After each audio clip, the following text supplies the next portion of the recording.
So why don't we carry on where we left off before? We're talking about frozen shoulder. So here's a case of someone who has a history of frozen shoulder. And we can see not a lot of effacement, but we can see that there is a little bit of scarring around the biceps tendon here, right in this location. And on the coronal images, we can see right in through here that there's loss of the normal fat on the coronal images, and also in the axial images. This space is normally filled with fat, though it can be a little bit variable. But this is someone who had known frozen shoulder. Chip, what do you think of this next case? All right, so it looks like we're looking at the rotator interval here, and I see some mild thickening of the coracohumeral ligament, and just inferior to that, it looks like there's some scar tissue. Okay, and so this is the area of the subcoracoid triangle, and we can see that the scar, if you go to the axial images, this is much more socked in than the last one, with a lot more replacement of the fat, and this is a little bit more severe findings of chronic capsulitis in frozen shoulder. So we have sagittal UT2, and again the rotator cuff interval shows stranding, thickening, soft tissue thickening of the triangle, and that's the biceps. And so this is rotator cuff interval scar, and is a classic finding that you can see in frozen shoulder. Now, I must tell you that this is usually chronic scarring, and if all you have are fat-suppressed sagittal images, you can't really evaluate it very well, because it's often not high in signal intensity enough to be considered abnormal on the PD fat-sat images. So a lot of people only do sagittal PD fat-sat images, and therefore a lot of people really can't sensitively evaluate for scarring in this particular area. So in talking to some of the Curl and Job sports medicine fellows, they weren't used to their radiologist commenting on scar tissue for frozen shoulder, and talking with them, most of them came from programs where they only did PD fat-sat sagittals, and therefore they really can't evaluate. Now sometimes if it's more acute, the scar tissue can be brighter than the surrounding fat, but most of the time it's more fibrous tissue and isn't. So the technique is important here in being able to evaluate that. Another reason why I like to not fat suppress the sagittal images. So Sam, what do you think of this case?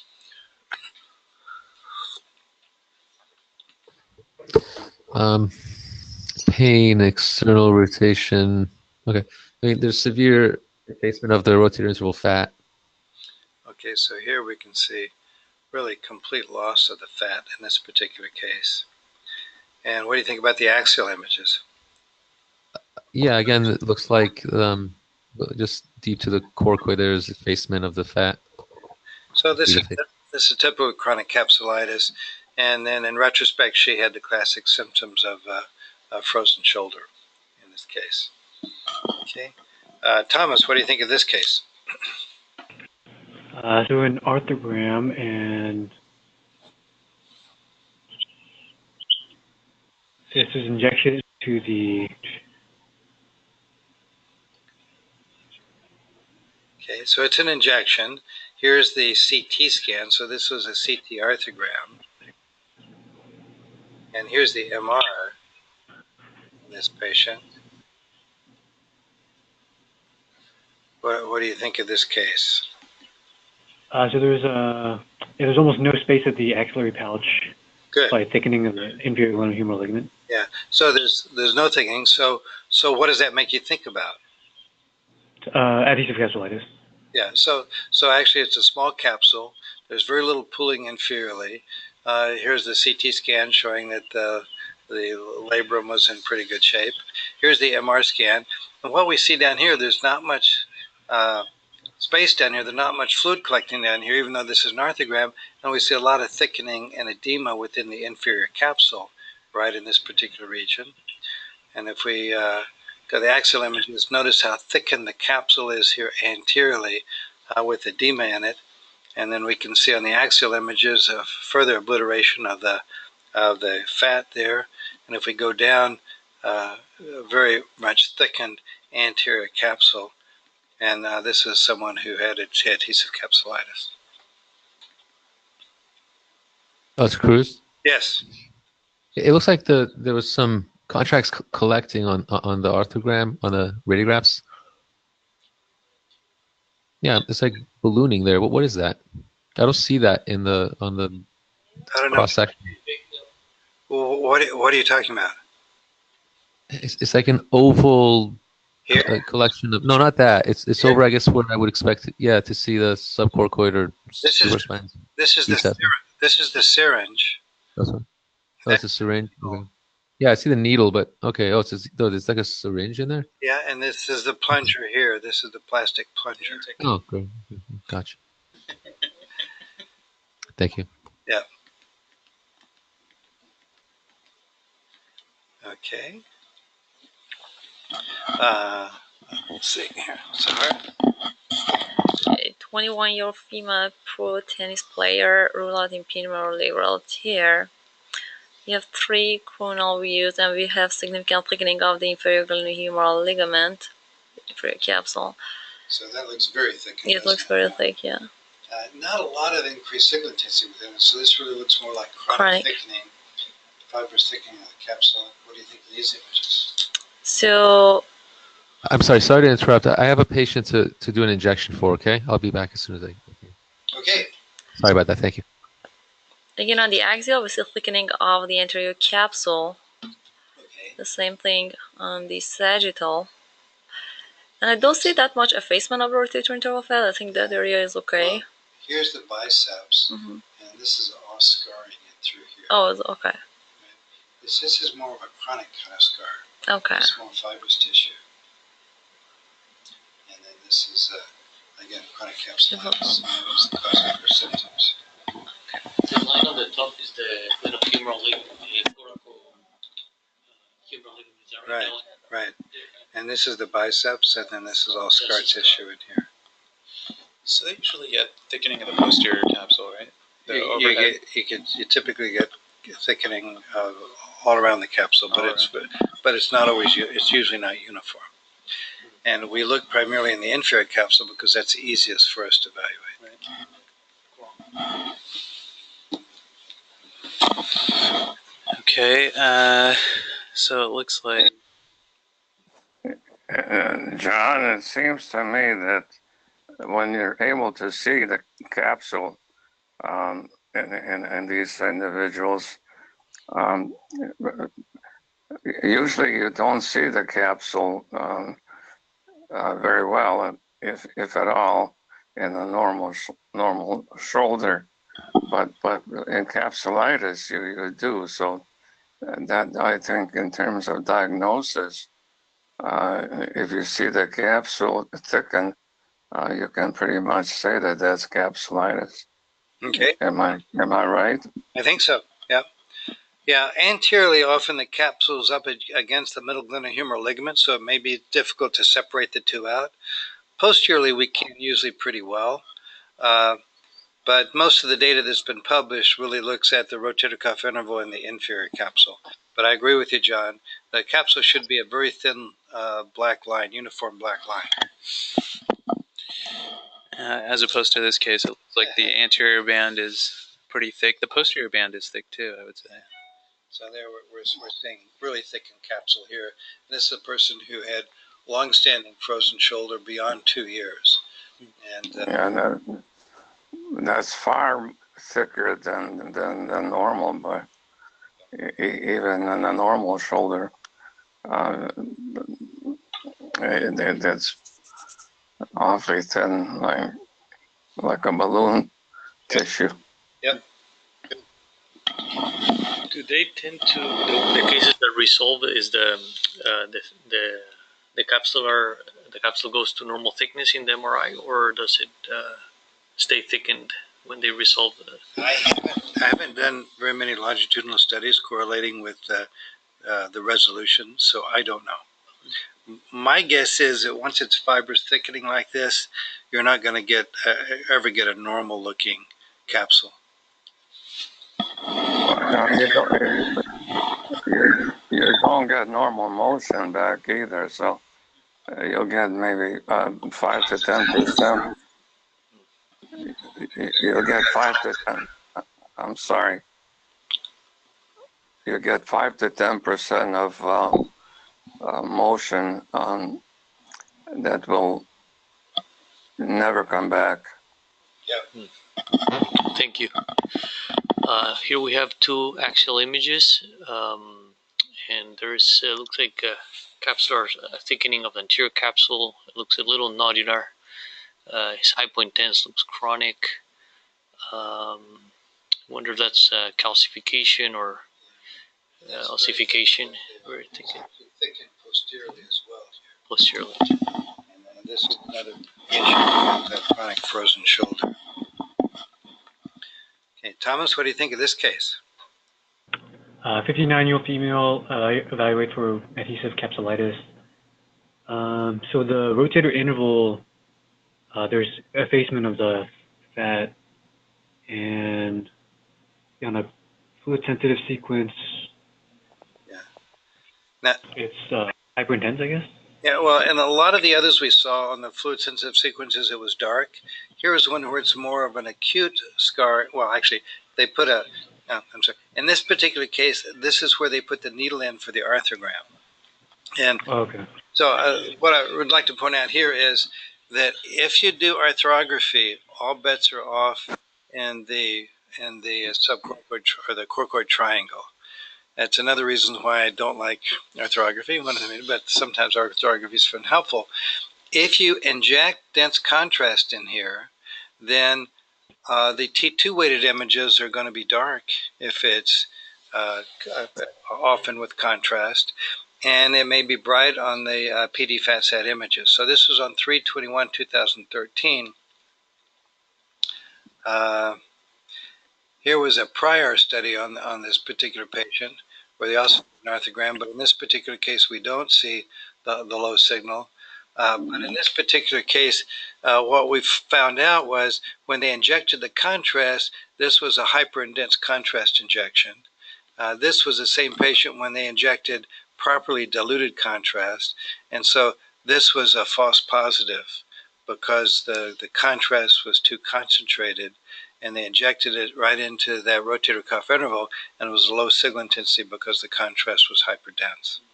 So one thing to be concerned about. So I don't even comment on the fat within the rotator cuff interval when somebody has an arthrographic injection. Even if they do a subscap approach? If they do a subscap approach, then you can, but we don't do that very often here. Almost all of them do the rotator cuff interval. Okay. Let's see. So, who did the last one? Thomas? Okay. Okay, 44-year-old female, left shoulder pain for 2 years, shoulder swelling for several months. We have single AP view of the shoulder. I don't see that much of degenerative changes. The bones look fine. Okay. Looks okay. So he's got Maybe a some- big deltoid. He must be a weightlifter. Yeah. The rest of the muscles aren't too big. Okay. Okay, we see multiple like loose bodies in the joint space, like chondrocalcinosis. Yeah, but not chondrocalcinosis. Chondrocalcinosis is calcification of the articular cartilage. Here we can also see there's a lot of synovial Thickening. enhancement. So this is what it looked like at arthroscopy. Synovial osteochondromatosis, yeah. So this is synovial osteochondromatosis. And none of those loose bodies were apparent on the X-ray. They're not calcified, probably, yeah. If you look carefully, it's hard to do here. Yeah. You can see that they're In less retrospect. dense than the water. So you can actually see them in there if you look very carefully. But they're not dense, they're loosened. And then there we can see them. And this, they had a lot of chronic inflammation, which we saw. But this is, okay. So this looks like bad osteoarthritis, remodeling of the humeral head. Great for condylation. And here's, Hi, I'm back. okay, here's this another case of degenerative disease where you see the subchondral cysts, denudation of the articular cartilage, really a tearing, a little bit of displacement of the posterior from large marginal osteophytes, remodeling of the head. So this is just severe degenerative disease. And as you know, I don't like to call it osteoarthritis because this really does not have a very prominent inflammatory component to it. And anti-inflammatory drugs aren't helpful with degenerative disease. It won't get loose like frozen shoulders do. Okay. In most cases. I don't think I've ever seen a degenerative arthritic case get well on its own. Right. So chronic shoulder pain, 3 Tesla scanner, 2 axial views. There's a large hypointense structure anterior to the subscapularis tendon there. Looks like, wonder if it could be a loose body or also chondromatosis, osteochondromatosis. Degenerative changes, severe degenerative changes of the glenohumeral joint, grade 4 chondromalacia. The coronal views show again this subcoracoid bursa feeling defect, hypointense loose body. So it's a typical appearance of a large chronic loose body seen with degenerative disease, and it can grow. It's nurtured by the synovial fluid. So this is kind of, some people call it a Roman coin appearance, but remember it's really a 3D sphere rather than a coin. Okay, Sam, what do you think of this case? Chronic shoulder pain. The humeral head looks markedly eroded, destroyed. There's an effusion. There's, I think that's, if your capsular thickening, I can't really tell if that's. A lot of capsular thickening. You don't see the supraspinatus muscle or tendon. Right. Really Right. So this looks like an inflammatory, more of an inflammatory process than degenerative. It's the severe erosion. What do you think's causing this? What else would you be concerned about? Let me ask you, if it were in the midfoot, what would you be concerned about? Diabetes. Okay. Sarco. Okay, so you'd be worried about a neuropathy with a neuropathic joint, right? Right. So what about in the shoulder? Yeah, it could be. I mean, yeah, you're right. There's the erosion is very kind of sharply demarcated. You can get just like cut off. Yeah, it's really discombobulated with a lot of remodeling and just a lot of destructive disease. So what would you do next? I guess I would like to sample the effusion. That might help. I mean, if there was a question of infection being responsible here, but if the history says that there's a reason to suspect neuropathy, I guess that. If it were infected, I'd expect to see loss of the fat within the marrow space and a lot of infection in the bone. But you know, it could be. But the marrow aspirate showed no organisms. I mean, the joint aspirate showed no organisms. So what would you do next? Well, if the history says it is okay, gotcha. So, yeah. So you really should go to the cervical spine, and because in this particular case, this patient has a severe cord problem, and really had a neuropathic syndrome that's primarily to the right side, and the shoulder pathology was primarily due to the neuropathy in the cervical spine area. So just remember, you can get neuropathic disease also in the shoulder, though it's not typically due to diabetes, because diabetes always is peripherally, because the longer the nerve, the more likely it's going to be involved, and the earlier it's going to be involved. If it's up around the shoulders and the upper extremities, you've got to think about cervical spine disease. Okay. Thomas, what do you think of this case? So we have some fatty atrophy of the supraspinatus and infraspinatus. Yeah. Okay. Yeah. And okay. Sclerosis of the glenoid fossa, and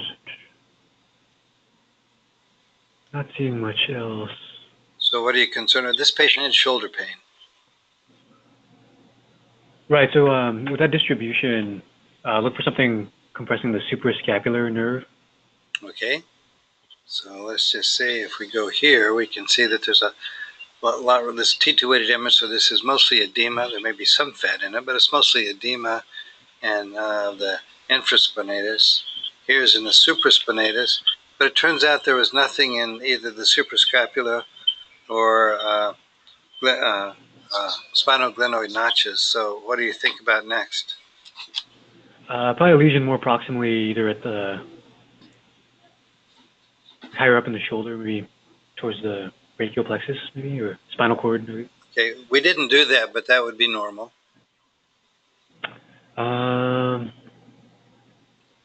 Edema.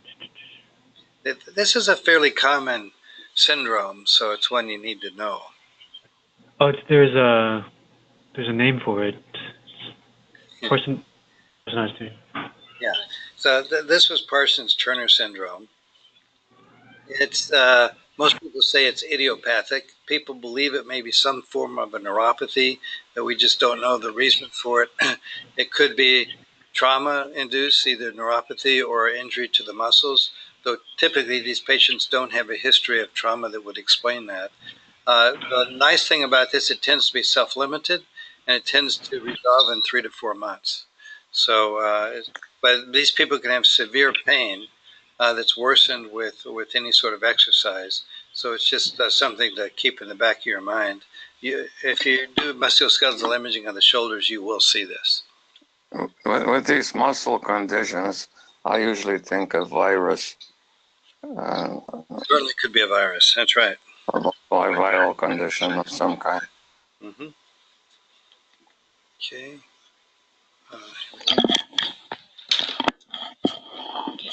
Increasing shoulder pain for 2 weeks after upper respiratory infection. There's abnormal signaling in the infraspinatus. Yeah. So. And the supra as well. Yeah. So there might be like a lesion in the suprascapular notch, or brachial plexus neuropathy, or Parsons-Turner again. This is another Parsons-Turner syndrome. And there is an association which goes along with John's hypothesis. This patient did have a URI, so maybe this is viral in etiology. Okay, case 1, 42-year-old man, pain and weakness. So it looks like there is hyperintense signal within the infraspinatus on the T2 images, and post-GAD. Infraspinatus, probably supraspinatus. Yep. And is there enhancement there? Or possibly on the post-GAD, it looks like there's probably some enhancement. I thought it was nerve impression syndrome, but it turned out it was another Parsons-Turner syndrome.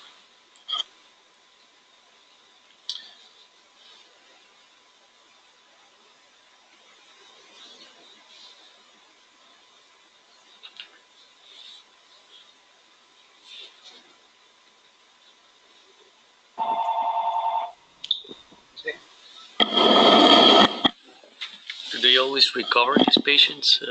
As far as I know, they all recover. 41-year-old male patient with right triceps atrophy and no trauma. Let's see, we have a kind of a coronal or oblique view of the, looks like a brachial plexus MRI. There's a thickening of the brachial plexus close to the spine.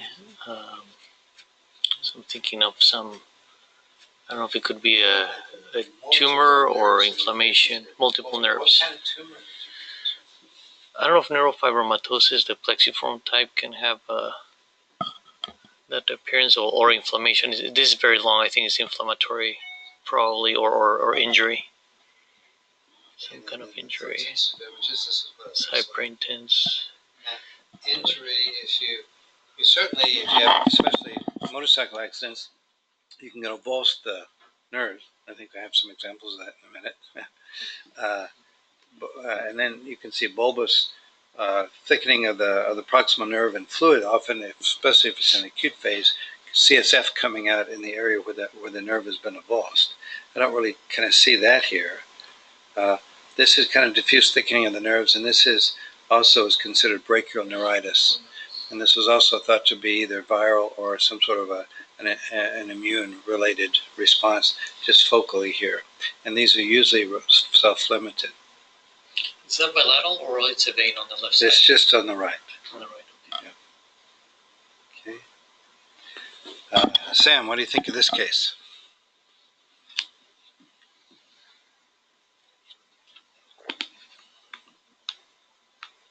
Okay, sorry, one second.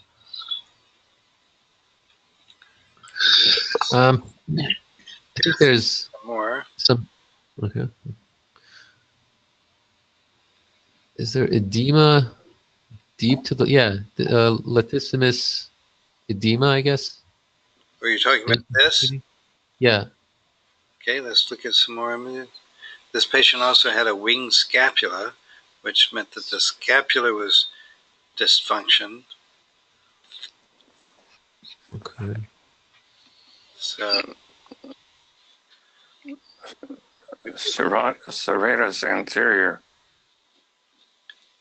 well, this is posterior back here, John. Yeah, but serratus anterior causes a winged scapula when it's paralyzed. Okay. Thank you. So I guess I would think along the thoracic nerve. Yeah, but here we're seeing thickening with edema here. Yeah, so that would be less likely, I guess, a nerve, more proximal nerve. Well, actually, this was okay. It actually got better on its own, but this is presumed also transient viral neuritis. Well, that's why I think these are mostly viral because they go well. Okay, good. But the muscle doesn't usually thicken when it's a nerve issue, does it? This is thickened. Well, this is inflammation. It's an inflammatory process. So you have swelling. Swelling, right? But what I'm asking is, with nerve issues causing increased signal in the nerves and then chronically atrophy, does the muscle typically thicken in those cases? Yes, in all of these where you have an acute viral or acute neuritis, you get acute edema within the muscle, and the muscle doesn't atrophy till later. It comes in stages. Okay, Thomas, what do you think of this case? 10 BCG vaccination 7 months ago. Left axillary mass that's firm, not painful. So, yeah, I guess there's a lesion in the left region of the left axilla, peripheral enhancement, and on ultrasound, it's kind of a heterogeneous collection there. So, and also on the axials. This is a different. Again, there's a different patient. Same diagnosis. This is one patient. This patient is more of an adult. This is a child with a similar diagnosis. Right. So they also have this heterogeneous collection with, it looks like, hypervascularity surrounding the collection. So this would be concerning for an abscess. Okay. Does the fact that the patient got a BCG vaccination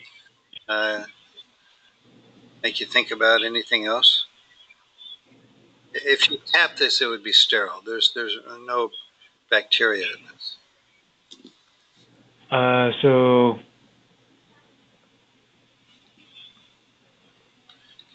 Okay. So this is a reactions which some people can have. We don't use BCG vaccination very often anymore, but you can get an inflammatory reaction, and you can get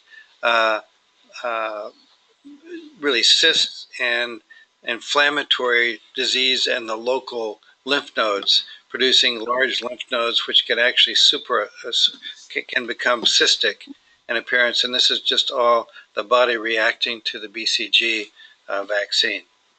People die from it. Yeah, it can be severe. That's why it's really cut back in the usage now. I hate to see that BCG stuff. It reminds me of what I'm doing right now. That's right. But Tumor. yeah, that's for tumor control. But these are all people from Korea, where there was a huge, where tuberculosis was very endemic. Yeah, my Margie had when she was a nurse, nurse's training, she needed vaccination in a hospital in Detroit. Herman Keeper. It was a tuberculosis center. Yeah. All the nurses had to get vaccinated. Yeah. But it's not an innocuous injection. Right. 2-year-old female right jaw swelling for 3 days, uncertain trauma history.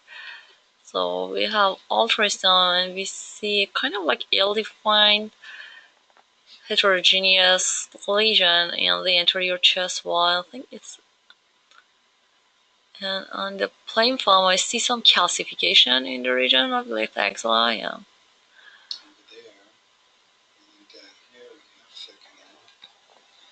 Soft tissue. Rib. Okay. So at this age, I'm concerned about like Ewing sarcoma. What else? Osteoarthritis.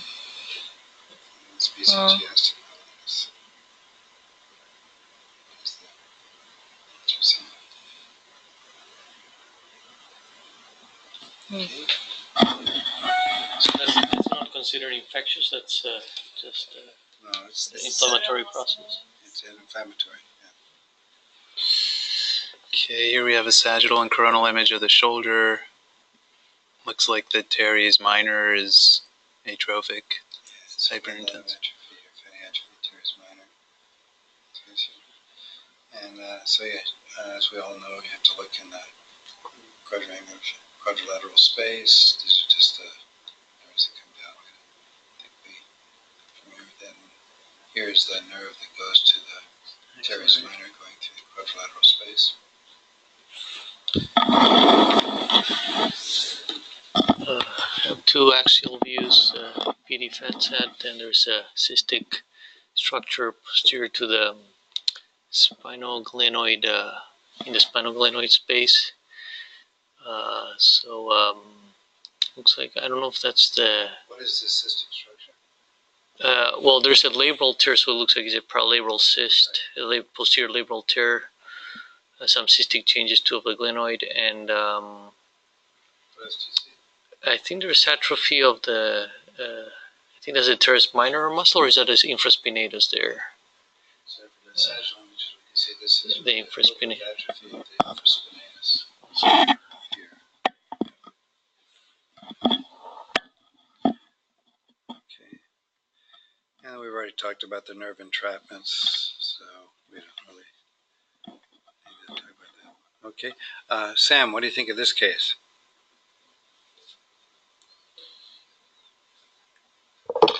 Teres minor again looks atrophic. Yeah, there's a little bit of fluid in the. This is an athlete who has pretty big muscles. Yeah. So what do you think is the cause of the that teres minor atrophy? Is there a parallel cyst somewhere? I mean, an athlete, I would suspect. I would wonder about a traumatic label. At this time, they didn't have it. As we talked about before, I think that in athletes, I have seen situations where athletes have posterior labral tears. They didn't have a cyst at the time. We saw them, they have all these big muscles everywhere but the teres minor. And I presume that at one time they might have had a cyst which affected the nerve, which then produced the atrophy, and then the muscle never came back. But this is the patient's left shoulder. This is the patient's right shoulder. What's the difference between the two? Well, the right teres minor. Oh, actually, wait. Never mind. Sorry. There is no. Yeah, it looks better. It looks a lot better than the one on the left. It's just It minimal. looks normal. Yeah. Okay, normal. So what's going on here? What's causing the problem? So again, it could be, like you said, a paralegal cyst that we don't see this time, or But we don't see a paralabal cyst. right. So, oh, it's a lipoma. Yep. So there's a big mass down here that's affecting the quadrilateral space in the nerves that go through here. So this is just to point out that whenever you see atrophy here, most of the time it's going to be paralabal cyst or it's going to be idiopathic.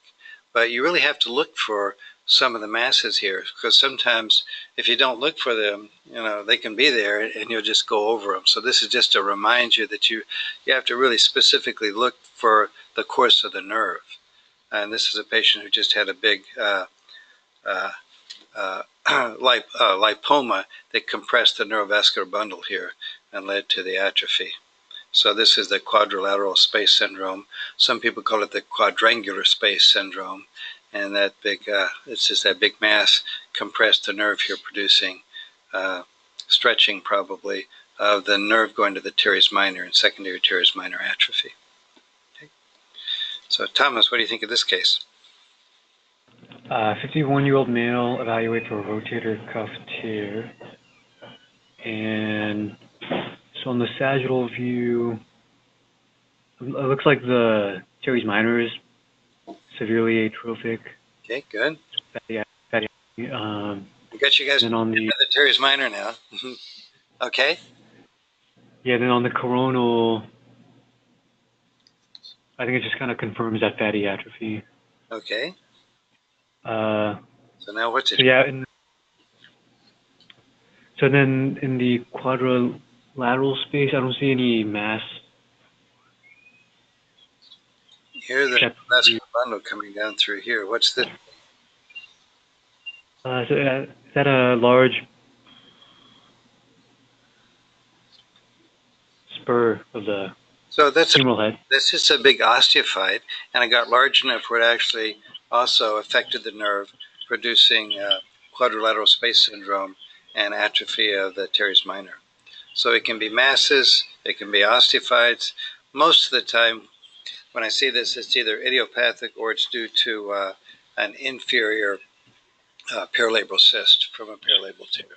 And I kind of presume that those that we don't see a structural lesion either had a structural lesion in the past that's resolved, or maybe it could have been some viral syndrome in the past and the muscle never recovered. So we've already talked about the nerves here. Okay. Yeah. Boxer with asymmetric pectoralis swelling 2 days after weightlifting. There is significant abnormal signal involving the pectoralis major.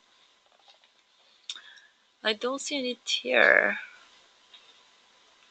He weightlifted 2 days ago. Yesterday he was fine. So this is now 2 days after weightlifting. Okay, is it? What's the diagnosis? It's kind of like neuropathy regarding after weightlifting. I think it's neuropathy. But you'd expect that if it's a muscle strain that they should have been painful right after. First you get edema. And then. So this is a syndrome that you need to know about, because if you guys are out doing sports injuries, this is called delayed-onset muscle soreness syndrome. And for you guys who are athletes and have a pump in the iron, you probably all had this. It's not uncommon to go out and do heavy exercising and be fine after you exercise. The next day be okay, but 2 days later you can get soreness. It's called delayed onset muscle soreness syndrome. It usually gets better on the third day. Usually it's completely resolved by 4 to 5 days. If it's not resolved by 4 to 5 days, then you may have a structural problem where you actually have a partial tear. This is probably strain of the myoglobin strands, which get a little bit of edema. But if it's just delayed muscle soreness syndrome without a clinical tear, then they should be better in 3 to 4 days. But they can be pretty severe pain. But fortunately, it's transitory. So that's delayed onset muscle soreness syndrome.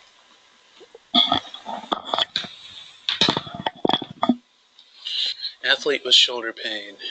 So looks like we have an arrow pointing to something. Damned arrows. I see some high signal where the arrow is pointing on the left image. On the right image, it looks like, yeah, there's maybe like a exostosis there. It looks like more high signal there. So really, this looks like it's between the scapula and the ribs. You've got edema here. So it could be some sort of, is there a bursa there? Or yeah, there's a bursa there. It's called scapulothoracic bursopathy. And just these Aussies, they tend to over-exercise. And this is just from overuse, producing mechanical irritation of the bursa between the scapula and the rib cage. Okay, well, why don't we end today? So that's the shoulder. So tomorrow, I think. Did women? I think we did. We? Yeah, we did. Okay, that's exactly right. And they are primarily seen in women, right? Okay,